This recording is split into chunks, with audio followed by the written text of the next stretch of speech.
ಮುಖಂಡರೇ, ಕಾರ್ಯಕರ್ತರೇ, ಎಲ್ಲರಿಗೂ ನಮಸ್ಕರಿಸ್ತೇನೆ.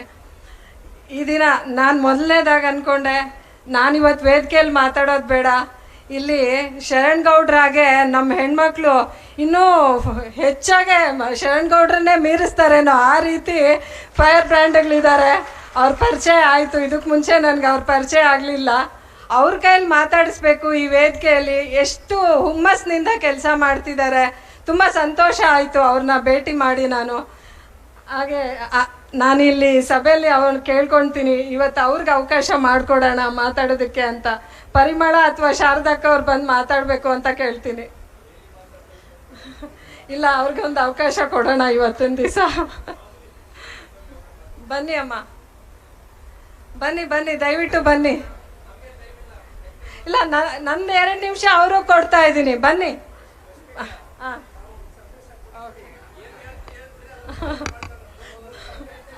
ನಾನಿವತ್ತು ಏನು ಸಂಘಟನೆ ವಿಚಾರವಾಗಿ ಕುಮಾರಣ್ಣ ಅಪ್ಪಾಜಿಯವರ ಆದೇಶದ ಮೇರೆಗೆ ನಮ್ಮ ದೇವೇಗೌಡ ಅಪ್ಪಾಜಿಯವರ ಕನಸು ಏನು, ಈ 33% ಮಹಿಳಾ ಮೀಸಲಾತಿ ಇದೆ, ಅದು ಮುಂದಿನ ದಿನಗಳಲ್ಲಿ ಹೆಚ್ಚು ರೀತಿಯಲ್ಲಿ ನಮ್ಮ ಹೆಣ್ಮಕ್ಳ ಸಂಘಟನೆ ಆಗಬೇಕು. ಅವ್ರ ಆಸೆ ಹೇಗೆ, ಹೆಣ್ಮಕ್ಳಿಗೆ ಯಾವುದೇ ಜವಾಬ್ದಾರಿ ನೀಡ್ದಲ್ಲಿ ಅವರು ಚಾಚು ತಪ್ಪದೆ ಅದನ್ನು ಪಾಲಿಸ್ತಾರೆ.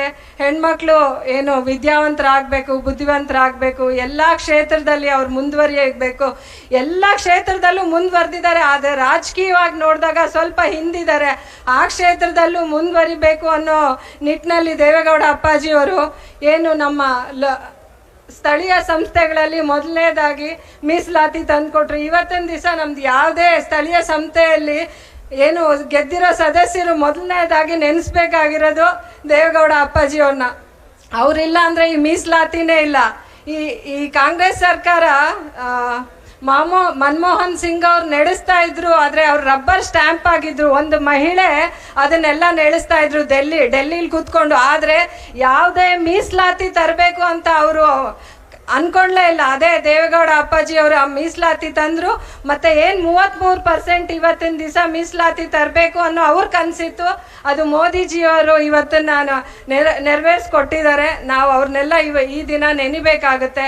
ಅದೇ ರೀತಿ ನಿಮಗೆ ಎಲ್ಲ ತಿಳಿದಿರೋ ಹಾಗೆ ಏನು ನಮ್ಮ ಕುಮಾರಣ್ಣ ಅವರು ಸ್ವಲ್ಪ ದಿವಸನೇ, ಕೇವಲ ಕೆಲವು ತಿಂಗಳಾಗ ಅಷ್ಟೇ ಅಧಿಕಾರ ಸಿಕ್ಕಿದ್ರು, ಅಷ್ಟೇ ಅಧಿಕಾರ ಅವಧಿಯಲ್ಲಿ ಏನು ಮಹಿಳಾ ಸಬಲೀಕರಣ ಮತ್ತು ಏನು ನಮ್ಮ ಹೆಣ್ಮಕ್ಳು ತೊಂದರೆಗಳು ಏನು ಅವ್ರು ನೋಡ್ತಾ ಇದ್ರು.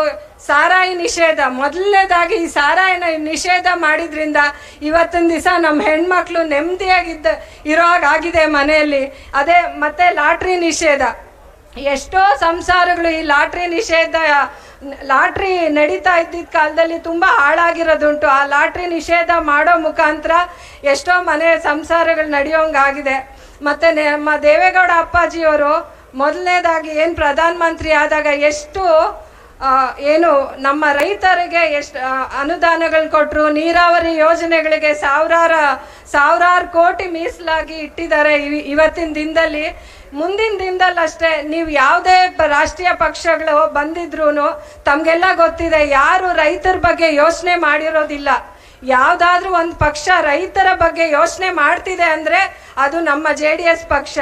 ನಮ್ಮ ಏನು ಪ್ರಾದೇಶಿಕ ಪಕ್ಷನ ಮುಂದಿನ ದಿನಗಳಲ್ಲಿ ನೀವೆಲ್ಲರೂ ಆಶೀರ್ವಾದ ಮಾಡಬೇಕು. ನಮ್ಮ 2028ಕ್ಕೆ ಏನು ನಮ್ಮ ಕುಮಾರಣ್ಣ ಅವರು ಕರ್ನಾಟಕ ರಾಜ್ಯದ ಮುಖ್ಯಮಂತ್ರಿ ಆಗಬೇಕು, ಅದರ ಭಾಗವಾಗಿ ಇವತ್ತಿನ ದಿವಸ ನಮ್ಮ ಸಹೋದರ ನಿಖಿಲ್ ಅಣ್ಣ ಅವರು ಪ್ರತಿ ತಾಲೂಕು, ಪ್ರತಿ ಜಿಲ್ಲೆಗಳಿಗೆ ಪ್ರವಾಸ ಕೈಗೊಂಡಿದ್ದಾರೆ. ನಿಮ್ಮನ್ನೆಲ್ಲರನ್ನೂ ಮಾತಾಡಿ ಹುರಿದುಂಬಿಸಿ ಮುಂದಿನ ದಿನಗಳಲ್ಲಿ ಎಲ್ಲರೂ ಪಕ್ಷನಿಷ್ಠೆಯಿಂದ ಕೆಲಸ ಮಾಡಬೇಕು ಅಂತ ಹೊರಟಿದ್ದಾರೆ. ದಯವಿಟ್ಟು ತಾವೆಲ್ಲರೂ ನಮ್ಮ JDS ಪಕ್ಷಕ್ಕೆ ಆಶೀರ್ವಾದ ಮಾಡಿ ನಿಖಿಲ್ ಕುಮಾರಸ್ವಾಮಿ ಅವ್ರ ಜೊತೆ ನೀವು ಬೆನ್ನೆಲುಬಾಗಿ ನಿಂತ್ಕೊಳ್ಳಿ ಅಂತ ಕೇಳ್ಕೊಳ್ತೀನಿ. ನಮಸ್ಕಾರ. ಜೈ JDS. ರಾಜ್ಯದ ಉನ್ನತಿಗೆ ಅಪಾರ ಕನಸನ್ನ ಕಂಡಿರುವಂತಹ ಅಭಿವೃದ್ಧಿಯ ಮಹಾನಾಯಕರಾದಂತಹ